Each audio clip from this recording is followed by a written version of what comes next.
रुकन पार्लियामेंट रंगे हाथों पकड़ा गया।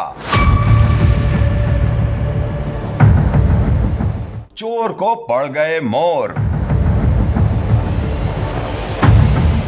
रुकन पार्लियामेंट चश्मा चुराते गिरफ्तार।